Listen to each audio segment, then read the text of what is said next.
Somewhere beneath a mountain in West Virginia, there is a city. Not a bunker, not a shelter, a city. It has its own streets, its own power grid, its own water supply, its own hospital, its own broadcast studio, and enough dormitory space for over 1,000 people. The United States government spent more than $1 billion building it. It took 4 years to construct, and it was hidden so completely that the people who built it were not allowed to tell their own families what they were working on. Then one morning in 1992, it was abandoned. Almost overnight. No ceremony. No official announcement. The lights went out. The doors were sealed. And 30 years of classified infrastructure was simply left to sit inside a mountain. This is the story of the Greenbrier bunker. It is a story about power and secrecy, and the extraordinary lengths a government will go to protect itself. But it is also a story about real estate. Because the most important question this facility raises has nothing to do with nuclear war. It is this: when the most powerful government on earth builds a city for 1,000 of its most powerful people, what does that tell us about what it thinks is coming? And what does it tell us that they walked away from it? Stay with me, because by the end of this video, you will understand something about government infrastructure, hidden real estate, and secret American geography that almost nobody knows. Let us start at the beginning. To understand what is hidden beneath this mountain, you first have to understand what sits on top of it. The Greenbrier, White Sulphur Springs, West Virginia, one of the most exclusive luxury resort destinations in the entire United States. This property covers over 11,000 acres of land in the Allegheny Mountains. It has 710 rooms, 36 holes of championship golf, 5 restaurants, a private casino, an award-winning spa. American presidents have stayed here. Heads of state have held meetings here. The social elite of the country have vacationed here for over 200 years. On the surface, the Greenbrier looks exactly like what it claims to be. A grand historic American institution. A monument to wealth and leisure. But in 1958, something happened underneath it that had nothing to do with luxury. The United States government quietly approached the Greenbrier's ownership with a proposal. They wanted to build something beneath the existing resort. Something enormous. Something secret. The cover story was simple. The government told resort employees, local contractors, and curious observers that a new convention wing was being added to the hotel. A large expansion. Construction would take years. Workers would come and go. Equipment would be hauled in. Nobody was to ask questions.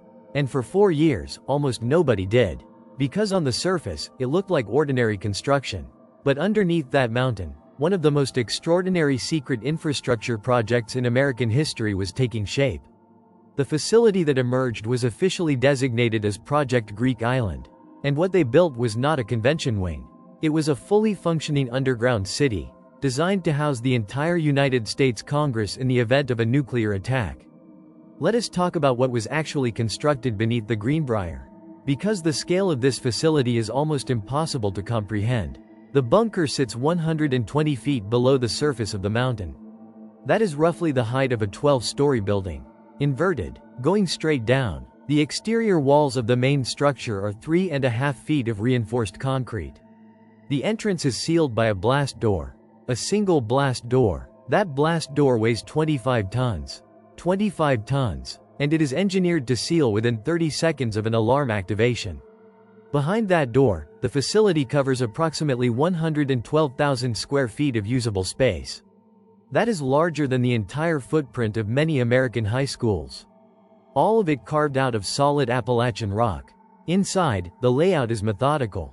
There are 18 dormitory areas, each one assigned to a specific delegation. The Senate on one side, the House of Representatives on the other. Every dormitory contains bunk beds, stacked 3 high. Because when the bombs start falling, the Speaker of the House sleeps in a bunk bed. There is a complete medical clinic with a fully stocked surgical suite. There is a cafeteria capable of feeding over 1,000 people per day. There are decontamination showers at every entrance point, because anyone entering from the surface after a nuclear strike would need to be scrubbed clean of radioactive material before moving further inside. There is a power plant. Fully self-contained diesel generators capable of running the entire facility for an extended period without any connection to the surface power grid. There is a water treatment and storage system. Tens of thousands of gallons held in underground tanks. Enough to sustain the population inside for months. There is a communication center. A full broadcast studio, designed so that members of Congress could address the American public via radio and television. After the surface world had been destroyed. Think about that for one moment. The United States government built a television studio inside a mountain, so that politicians could go on television. After nuclear war, the facility also includes multiple large meeting chambers. These are not small conference rooms. These are full assembly halls, designed to replicate the function of the Senate chamber and the House chamber, so that the legislative branch of the United States government could continue to operate underground, while the country above them burned. Now here is the detail that stops most people cold. Every single one of these features was hidden in plain sight for 34 years. Housekeeping staff at the resort cleaned around locked doors. Maintenance workers were given specific areas they were prohibited from entering. A small team of government employees, disguised as audiovisual technicians for the hotel, maintained the facility year-round. Their company was called Forsyth Associates. Nobody at the resort asked what they actually did, because they had been told not to. The Greenbrier bunker operated in total secrecy from 1962 until 1992. 30 years, hidden beneath one of America's most famous luxury hotels. And almost nobody knew it existed. Almost nobody. Here is what I need you to understand before we go any further. The Greenbrier is not unique. The United States government did not build one of these facilities. They built a network of them, stretching from Virginia to Colorado to Nevada. Some are still classified. Some have been partially declassified. At least one is fully operational right now. Today, as you watch this video, we are going to walk through all of them. But first, you need to understand how the Greenbrier's secret was finally broken. Because the story of its exposure is just as extraordinary as the story of its construction. It starts with a single journalist, a newspaper, and a phone call that the United States government desperately wished had never been made. In 1992, a reporter named Ted Gup was working on an investigation for the Washington Post. Gup had been following a trail of unusual government contracts and land easements in West Virginia. Nothing concrete, just a pattern that did not quite make sense. Then he received a tip. The tip pointed him toward the Greenbrier. Not the hotel, what was underneath it. Gup spent months working the story. He interviewed former government contractors. He cross-referenced declassified Cold War planning documents. He drove to White Sulphur Springs and walked the property himself. And, piece by piece, the outline of Project Greek Island came into focus. When Gup brought the story to his editors at the Washington Post, the decision to publish was not taken lightly. This was classified government infrastructure. The facility was still active. Publishing the story meant exposing a real piece of American national security planning. The White House was notified before publication. Government officials pleaded with the Post not to run the story. They argued that exposing the facility would compromise national security, that foreign adversaries would now know exactly where Congress planned to shelter. The Washington Post published the story anyway. On May 31st, 1992, the article ran on the front page. It described the facility in precise detail. The blast doors, the dormitories, the broadcast studio, the decontamination showers, the entire hidden city beneath the luxury resort. The response from the government was immediate and revealing. Within days of publication, the Department of Defense officially decommissioned the facility. Not weeks later, not after a review, days. Think carefully about what that tells you. If the facility's value as a secret shelter had truly depended on it remaining secret, then its exposure would have been genuinely catastrophic. A serious threat to national continuity planning would not be responded to by simply shutting the whole thing down. It would be responded to by moving operations, by activating backup sites, by immediately beginning construction on a replacement. The government's response was not any of those things. They simply closed it, thanked the Greenbrier for its cooperation, and walked away, which raises a question that the official story has never satisfactorily answered. If the Greenbrier bunker was genuinely critical to American national security, why was it so easy to abandon? We will come back to that question, because the answer is more disturbing than the bunker itself. But first, we need to talk about the people who were supposed to live in it. Because in 34 years of secret operation, not a single member of Congress was ever told that this facility existed, that their name was on a bunk bed, that in the event of nuclear war, a government car would arrive at their home and drive them to a mountain in West Virginia. Their families would not be coming. Let that land. Imagine it is October 1962. The Cuban Missile Crisis is at its peak. Soviet missiles are confirmed in Cuba. The United States military has gone to DEFCON 2, one level below nuclear war. A phone rings in the home of a United States senator. A voice on the other end says a single word, or perhaps a code phrase. And the senator understands. A car is already outside. He has 15 minutes. He cannot tell his wife where he is going. He cannot bring his children. He cannot make a phone call. He gets in the car. He has driven several hours through the Virginia and West Virginia mountains. He arrives at a resort hotel. He is escorted through a service corridor, through a door that appears to be a wall, and into an elevator that descends 11 stories into solid rock. The blast doors seal behind him. Above ground, a nuclear exchange begins.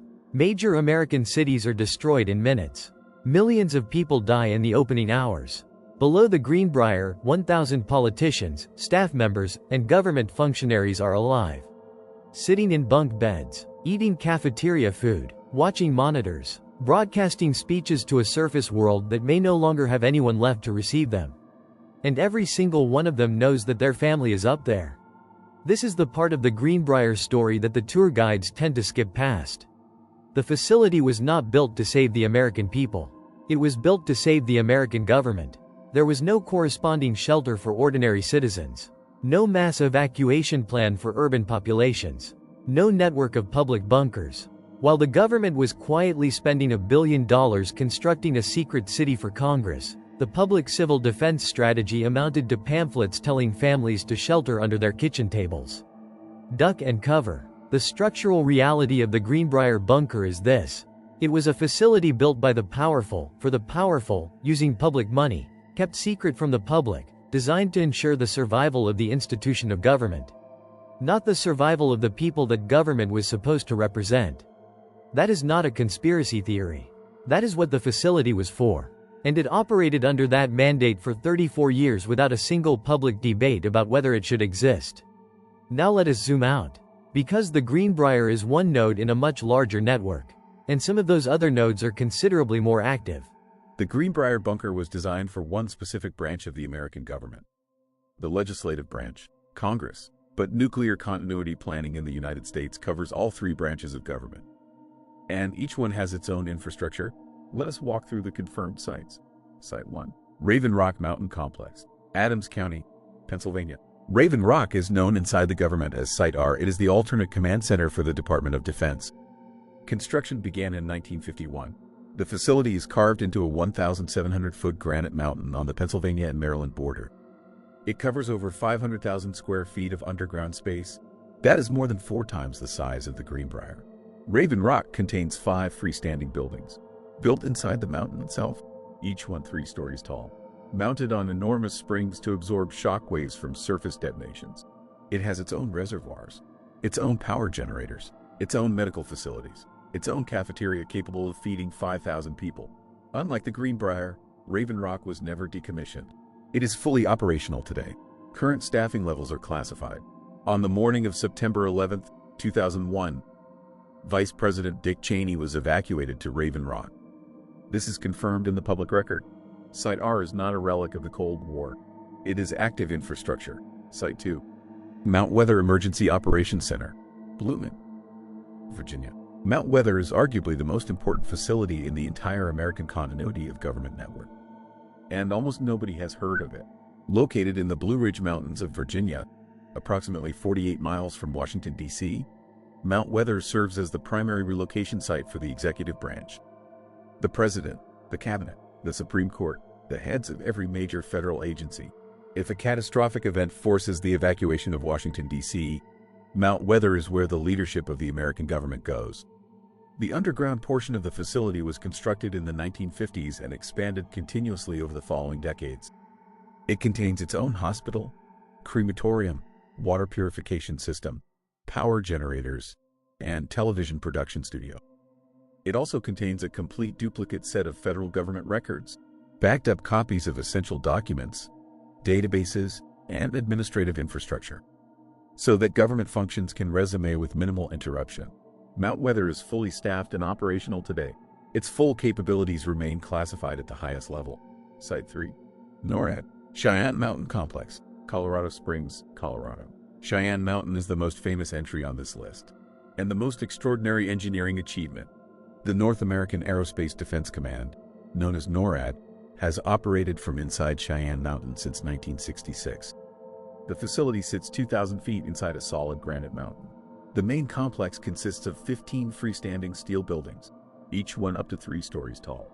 Each one mounted on more than 1,300 massive coiled springs, each spring 4 feet in diameter, designed to allow the buildings to move several inches in any direction during a nuclear shockwave. The facility is sealed by steel blast doors. Each door is 3 feet of solid steel, each one weighing 25 tons. They can be sealed in 30 seconds. For decades, Cheyenne Mountain was the nerve center of American nuclear defense. Every missile launch detected anywhere on Earth passed through systems inside that mountain. In 2006, NORAD moved its primary operations to Peterson Space Force Base nearby. Cheyenne Mountain was placed on warm standby, but it was never shut down. In 2015, NORAD announced it was moving critical computer systems back inside the mountain. The stated reason was electromagnetic pulse protection. Modern electronics above ground are vulnerable to the effects of nuclear detonation. The granite of Cheyenne Mountain provides a natural shield. The mountain is once again operational. Site 4. The Presidential Emergency Operations Center, Washington, D.C. This one is not in a mountain. It is directly beneath the east wing of the White House. The Presidential Emergency Operations Center, known as the PEOC, is a hardened underground facility designed to shelter the president and senior staff during an immediate attack on Washington. On September 11, 2001, Vice President Cheney was moved to the PEOC within minutes of the attack's beginning. This is documented in the official 9/11 Commission report. The full capabilities of the PEOC remain classified. Its existence is publicly acknowledged. What it can actually withstand is not. Site 5. The Continuity of Government Network. Classified locations. Beyond these 4 confirmed sites, researchers and investigative journalists have documented evidence of an extensive network of additional facilities located across the American Southwest and Mountain West. Some are embedded in federal land. Some are co-located with existing military installations. Some have been built in plain sight, disguised as ordinary federal office buildings, with the classified infrastructure hidden below the surface. The total number of active continuity of government facilities in the United States is not publicly known. What is publicly known is this: the annual budget for continuity of government operations runs into the billions of dollars. Every year, that money is going somewhere, and we do not get to know where. Now we come back to the question I raised earlier. If the Greenbrier bunker was genuinely important, why was it so easy to close? The official answer is that the Washington Post story exposed it. That once the Soviets knew where Congress would shelter, the facility became useless. That is the story, and it is not entirely wrong, but it is not the whole truth. Here's what the official story leaves out. By the early 1980s, military planners inside the Pentagon had already reached a disturbing conclusion. The entire concept of congressional continuity was built on a specific assumption: that in the event of a nuclear strike, American leadership would have enough warning time to evacuate. In the 1950s, when the Greenbrier was designed, that assumption was reasonable. Soviet bombers carrying nuclear weapons would take hours to reach American targets. Hours was enough time to get Congress out of Washington and into a mountain. By the 1970s, Soviet ballistic missiles changed that calculation completely. An intercontinental ballistic missile launched from Soviet territory could reach Washington, D.C. in approximately 28 minutes. 28 minutes, not hours. And within those 28 minutes, the government would need to detect the launch, confirm it, convene the president, issue the evacuation order, notify all 535 members of Congress at their various locations across the city and surrounding suburbs, get them all into vehicles, move the convoy out of Washington before the impact, and drive them several hours to West Virginia. In 28 minutes, it was not possible. The military planners knew this. They had known it for years before the Washington Post published anything. The Greenbrier bunker had been quietly, internally understood to be operationally impractical for well over a decade before it was exposed. The Post story gave the government a clean public reason to shut down a facility they had already privately conceded was not going to work. This is the real estate parallel that your channel has always operated on. Sometimes a property looks like an asset, but the people who built it already know it is a liability. They just have not told you yet. The Greenbrier bunker was a $1 billion liability. disguised as a national security asset, for 34 years. Today, the Greenbrier Bunker is a tourist attraction. For $35, you can take a 90-minute guided tour of the facility. You walk through the blast doors. You see the dormitories. You sit in the Senate chamber recreation. You stand in the decontamination room. The Greenbrier Resort markets it as a unique piece of American history, which it is. But consider the geography for a moment. The town of White Sulphur Springs, West Virginia, where the Greenbrier sits, has a current population of approximately 2,500 people. The median home value in the surrounding Greenbrier County is approximately $153,000. The county unemployment rate consistently runs above the national average. The population has been declining for decades. This is a pattern your channel knows well. An extraordinary piece of infrastructure, built with massive federal investment, generates enormous value for a very small number of people, while the surrounding community struggles economically. The resort and the bunker together represent billions of dollars of development on land that sits inside one of the most economically depressed regions in the United States, Appalachia, where entire towns have been erased by the same economic forces that made the land attractive for secret government construction in the first place. Remote, isolated, far from the populations that might ask inconvenient questions. The Greenbrier Bunker is not just a Cold War curiosity. It is a monument to a specific philosophy of who infrastructure is built for. 1,000 spaces for 1,000 government officials. In a nation of 200 million people, 0 spaces for anyone else. If you want to keep uncovering the real infrastructure of American power, the hidden geography, the secret real estate, and the places that do not appear on any public map, the Greenbrier Bunker proves something that this channel has shown again and again. The people who make the rules always make sure they have somewhere to go. They build infrastructure for themselves. They hide it. They fund it with money that comes from the public. And they make plans that the public is never invited to be part of. That is not a political statement.